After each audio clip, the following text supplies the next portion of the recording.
Firearms seized in raid at Jake Paul's Calabasas home as FBI conducts search in connection with Arizona riot case. Meanwhile, Scottsdale authorities dismissed local charges against Paul so that federal authorities could take over the investigation.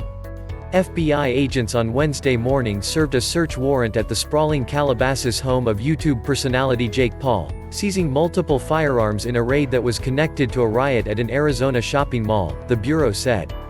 The FBI is investigating allegations of criminal acts surrounding the incident at Scottsdale Fashion Square in May 2020, the Bureau said in a statement, adding that a search warrant was also executed in Las Vegas but no arrests were immediately planned. No other details were disclosed.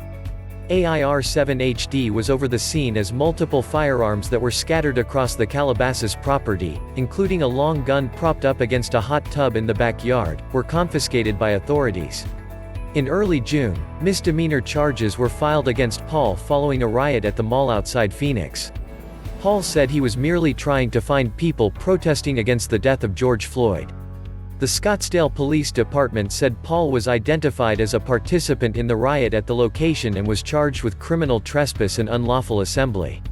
Paul denied looting and said he wanted to share our experience and bring more attention to the anger felt in every neighborhood we traveled through. In a news release Wednesday, Scottsdale police said those local charges had been dismissed.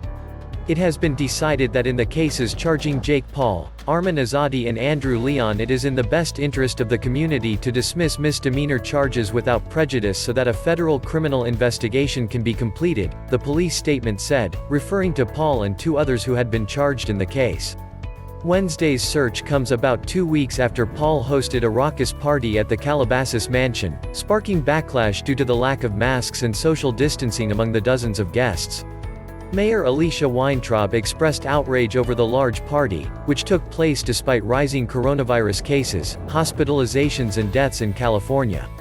Videos of the house party went viral on social media, where Paul himself has some 20 million followers. Weintraub said she learned of the party when residents complained, telling her they saw tons of people walking on the street unmasked and then gathering. I was very upset that somebody would hold such an outrageous gathering in our community, the mayor told ABC News, noting that the city had recently enacted a policy of issuing a minimum $100 fine for not wearing a facial covering in public. We're trying to do everything we can to get our numbers down and keep our community safe, and something like this just is the opposite.